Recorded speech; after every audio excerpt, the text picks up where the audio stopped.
welcoming Congressman Lee Zeldin. Congressman, welcome. And I want to thank you for all of us, for all the things you've been doing for the North Fork. Thank you. Thank you. It's all yours. We enjoy each other's company and life in the greatest congressional district in America. We keep in our thoughts and our prayers those who are thousands of miles away from the North Fork, keeping us safe and free, serving. And thank you to all of the veterans who are here in the crowd as well. And thank you to Maria for the invitation. I'm really honored to be with all of you. I was asked to cover two topics in particular to give you an update on and then be able to answer a couple of your questions. And I'm just really excited to be here. The first one is the very exciting topic of flood insurance.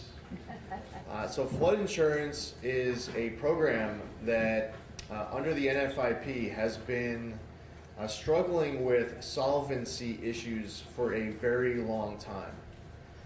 The maps are outdated and flawed. The solvency issues are a problem. The inability to get more available products. If you don't like your coverage, there isn't a lot of other options available. And then when you have to go through the unfortunate event of a mass incident like what we suffered with Superstorm Sandy, then you have a whole lot of money getting paid out by the insurance companies, and not all insurance companies are equal. Some might be doing a really good job of nearly 100% customer satisfaction rates and people getting paid out. Others, 6 years later, still not finalized with their claims. There are still many people from Superstorm Sandy nearly 6 years ago who have not had their claims resolved. Not all insurance companies are equal. In my office, Bill Doyle handles everything from a constituent standpoint. We actually carried over cases from when I was in the state senate. Almost all of those cases are resolved, not all. But New York Rising is run through New York State. Even though that's another level of government, we would still love to be able to help you however we can. So if you want to reach out to us, we reach out to the New York Rising folks and try to assist on a case-by-case basis. Flood insurance, around the end of the fiscal year 2017, if you remember, there was a meeting at the White House with all the legislative leaders and the president where there was a deal struck where they extended funding for the government for 90 days. They temporarily increased the debt limit. There was a disaster aid package that was included, plus they extended the flood insurance program for 90 days. Now you might be thinking 90-day extension, you don't want it to expire, that seems like good policy. What was really unfortunate about that deal that was cut at that time as it related to flood was that there was a lot of confidence that we were actually going to be able to do something big that month. I serve on the House Financial Services Committee, so the flood insurance program is part of our committee. I'm on the Housing and Insurance Subcommittee. I really believed that we were on the verge of getting a great flood reauthorization reform package done by the end of that month. We passed it actually out of the House. The consequence of extending for 90 days ended up becoming even more problematic. I mean, it's good that you never want the flood insurance program to expire, which I'll get to the July 31st deadline next. You never want the program to expire. What happened though during those 90 days is that 2/3 of the debt of NFIP was bailed out. So the urgency for doing big reform, immediately when you go from a $24 billion number to an $8 billion number, you just saw the wind come out of the sails, and we've been dealing with these short-term extensions. So as of right now, the flood insurance program is scheduled to expire on July 31st. The House passed an extension for the next several months. The Senate is expected to pass that extension as well. So there is no belief that NFIP is actually going to be expiring, because the understanding is that the Senate is going to be passing what the House passed before the July 31st deadline. That's just a straight extension. One of the things that was included when the House had passed the larger reform bill, I have this bill called the NFIP Policy Protection Act. As of right now, the current system does not reward mitigation that you do on your home with a reduction of your policy premium.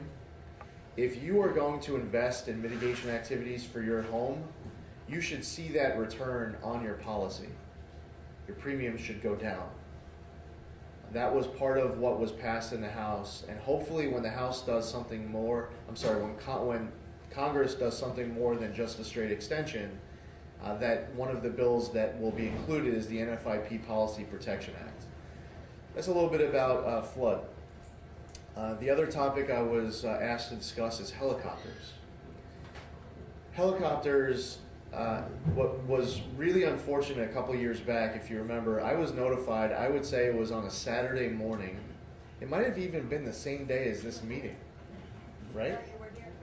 Yeah. So Teresa reached out that she received a notice. Now, as a member of Congress, this should not happen. This line of communication I'm about to tell you should not go down this way. Teresa contacted me on a Saturday to notify me that she found out that the Federal Register Monday morning was going to be posting an extension of the North Shore helicopter route. Now, that alone is filled up with all sorts of issues. We were very upset just by the fact that I should not be learning about it that way. You all shouldn't be learning about that way, because it is under the Administrative Procedures Act, a federal law that requires public input, public comment. It requires communication with your local elected officials.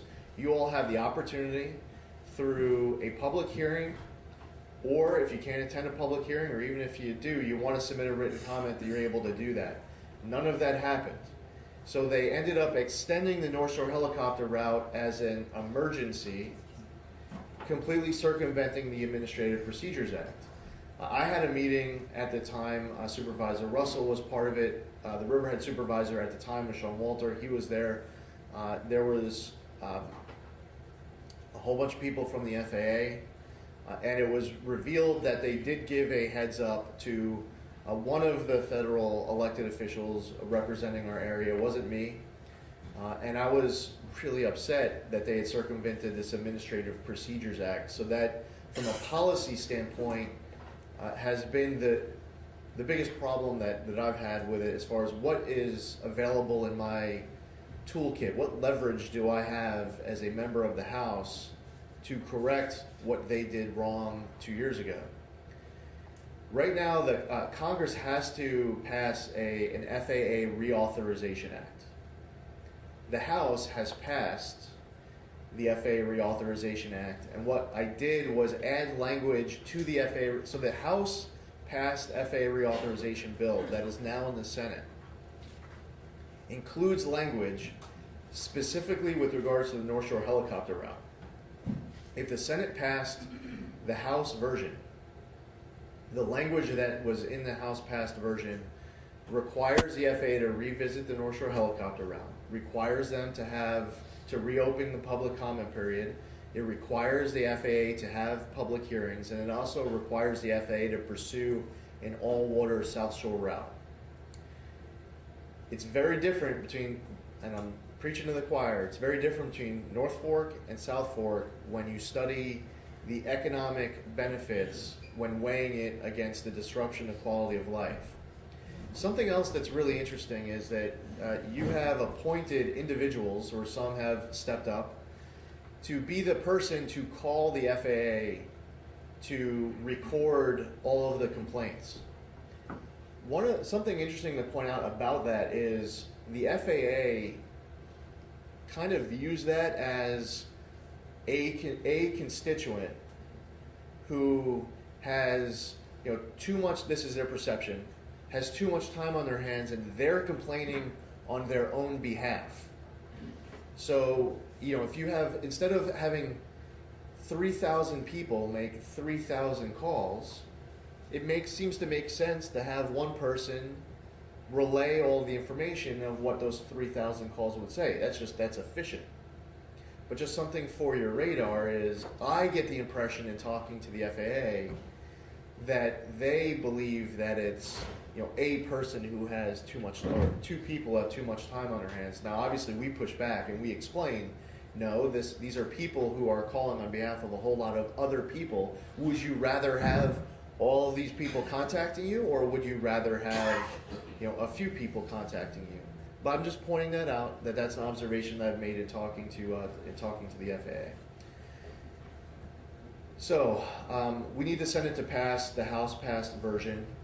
I believe that the right answer is an all-water route to go to the South Fork, and you have some pilots who respect self-policed activities and rules. There are a whole lot of other pilots who don't. So where you might have a regional helicopter council setting up an altitude restriction, self-policing, setting up an altitude restriction, or deciding at what point is going to be your transition point to head towards your landing location. Even if you have a whole lot of pilots who are signing up and abiding by whatever way the industry chooses to self-police themselves, the problem is that you have rogue actors who are not respecting that, and that's why the FAA needs to get more involved. But I wanted to mention it as the helicopter issue. Your main leverage as it relates to federal legislation right now is the FAA Reauthorization Act. So in your dialogue with our two senators, other members of the House, even if you happen to, for some reason, your cousin is married to the senator from wherever, any help in spreading the word and educating them elsewhere. It's not just about your House member, your two senators. Really, if there's anything you can add in educating members of the House and the Senate who aren't those three, that's good too. But that's your main leverage point, is the upcoming expiration of the FAA reauthorization bill, the need to reauthorize it, and including the House-passed legislation requiring the FAA to revisit the North Shore helicopter route. So those are the two topics I was asked to address. I want to be able to answer a couple of questions, and right before I do that, I just want to say thank you for what is a privilege to be able to represent this district. And I'll tell you, it's an interesting time to be involved in politics. I know that Thanksgiving dinner conversations with the family isn't the same for all families as what they once were. Conversations at work amongst colleagues, not at all companies are as normal as they once were.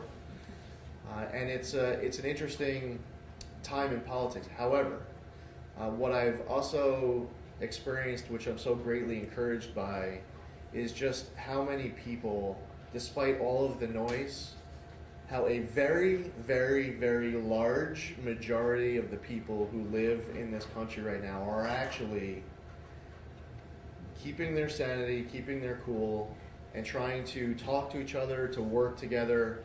But I'll tell you, there is noise out there that we have to figure out how to break through. And there are issues, by the way, that we're going to debate. I mean, it's important. We live in this great country where we're supposed to be debating issues, and disagreement is acceptable.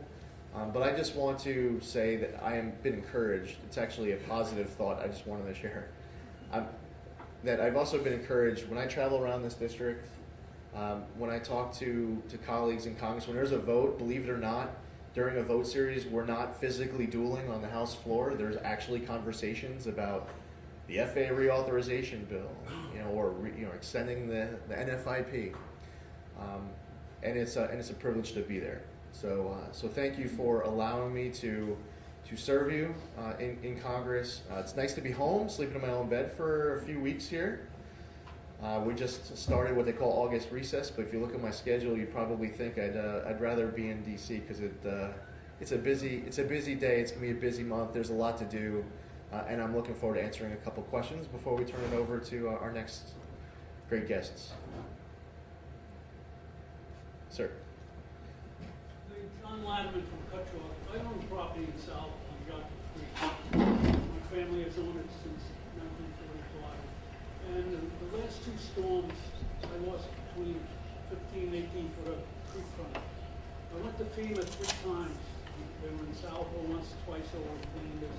They told me that even though my grandson lives in the house, that I would have to live there for them to do any help. That doesn't make sense because I pay taxes on it. And I got no help from FEMA at all. And what year? Are you talking about from the 2012 storm or something more recent? 2 big storms we had, lost creek front.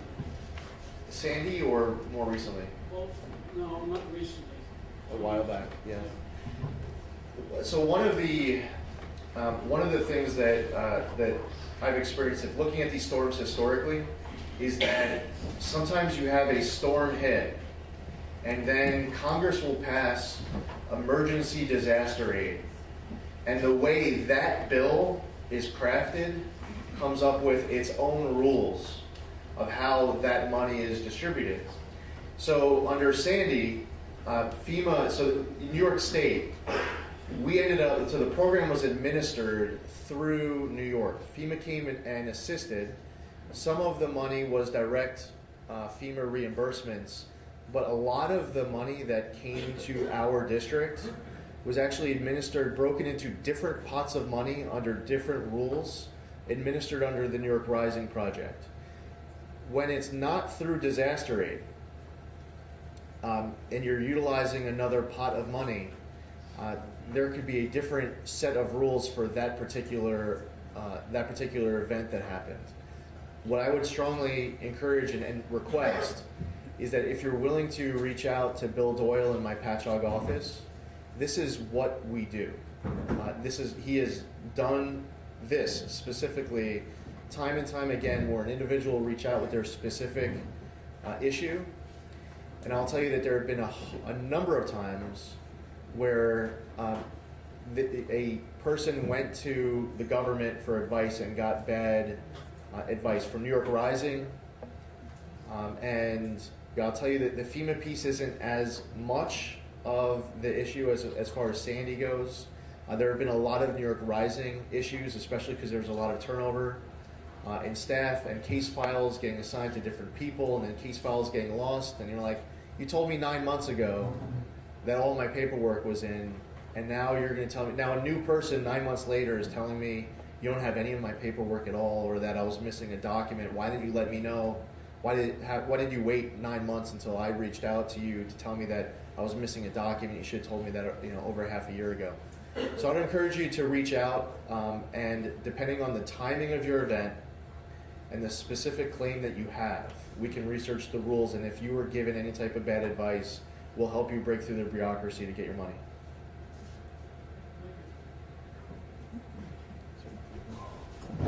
My name is Jim O'Malley. I live here in Peconic, and my question is relative to not the flood nor the air noise, but specifically to Goldsmith Inlet. And one of the things that we've had difficulty in getting is a positive response from the Army Corps of Engineers. Now, you and I both have been in service, and when we received a request from a congressman, in my position in the Army, was that I had to respond within 24 hours to a congressional inquiry. I don't know if you've had that experience, but what we would like to do is to be able to get your assistance in getting the Army Corps of Engineers to respond to us, right, to our committee, within 48 hours of our requesting the Army Corps of Engineers to respond to our request. What we've had is a delay. Sometimes there's been no response whatsoever. And we have a committee that we're going to present a request to the Army Corps of Engineers, and we'd like your assistance to facilitate a more responsive action on their part. Can we get your commitment to that assurance? Yeah, so well, the answer is yes. There's been a lot of activity with the Army Corps. I met with Colonel Asbury, who runs the region, specifically met with him as it relates to Goldsmith. He has sent a team out to Goldsmith, and where they are at as of this particular moment is trying to identify a federal interest under pre-existing authorities. There isn't precedent where they currently have identified a federal interest where they are allowed to come in and do it. They're trying to find one creatively. There isn't one through Superstorm Sandy. They're trying to see if there's any way to justify one, because we told them that it's a high priority for the local community. This is a request. The Army Corps is very well aware of this request as it relates to Goldsmith. I will tell you, as it relates to Goldsmith and other projects around New York One, when we engage the Army Corps and say that this is a very, very important priority, they are very receptive to us. Very receptive. The biggest challenge when they say yes to me, the next step is finding money. They're also really big into finding a pot of money where it's authorized to use that pot of money for this purpose. And I'll tell you, Colonel Asbury, who runs the region, time and again has gone out and fought for, within the Army Corps work plan, getting funding for projects in this district. He'll put a request in. Sometimes Army Corps will push back because what you won't find, which is a good thing, what you won't find in analyzing Army Corps projects all across the country is all sorts of unauthorized work where some regional colonel, is going ahead, going rogue without, permission from the Army Corps headquarters and just doing a project. Colonel Asbury, I get the impression, absolutely wants to help, fully wants to help, but has to identify a federal interest under pre-existing authorities. If not, then you would have to pass new legislation that basically just creates a federal interest. One of the challenges since 2009 is that Congress got rid of earmarks. So what used to happen is that you could just add a line to a funding bill. I could add a line to a funding bill that says X amount of dollars for Goldsmith, and then that's it. In order to fund the government at the end of September, you're going to include my earmark. That stopped 9 years ago. So you can't do that. If you can't find a federal interest under pre-existing authorities, you're going to then have to pass new legislation, but you're going to have to do it in a way that defines, you would have to capture Goldsmith, but define it in a way that's not an earmark for Goldsmith. It would have to be a national bill that says that under this definition, and you define it in a way that covers Goldsmith, under this definition, that ends up being a federal interest that you could use federal money for. And then you have to craft it as narrowly as possible so that the cost for getting this done for Goldsmith, the Congressional Budget Office doesn't say, that's going to cost, $3.6 billion. Obviously, Goldsmith doesn't cost that. But if you don't craft if necessary, if required, if the Army Corps says we are unable to find a federal interest where you then have to pursue new legislation, we're then going to have to figure out how to word it where it passes through the parliamentary review, so it's not ruled an earmark, and two, you don't draft it in a way that does get through, but that costs too much extra money. Okay. I clearly understand what you said, but originally the project was to have a channel that had two jetties. One jetty was built, the other one was terminated for whatever reason, but there was funding originally established back in the 1960s. The Army Corps of Engineers has looked at it, has indicated that there should have been the second jetty. We are now in a position to request the second jetty. The state, the county has more or less concurred. We've had studies, we've had surveys, and we want to now move ahead. And we'd just like to know that with our recommendation, going back to the Army Corps of Engineers, right, that they concur and they agree. Now, the funding is one thing, right? But the engineering and the determination that it should be done and that they will do it when the funding's available, okay, is what we want. And that's what we'd like you to do. Yeah, got it. So yes, I would love to continue to work with you and your group. I talk to Colonel Asbury all the time. I talk to Colonel Asbury about Goldsmith specifically. So whatever it is that you want me to relay at all in support of what you're asking for, that's my job, and I'm happy to do it. Thank you. Thank you. All right, thank you. Thank you so much for joining us.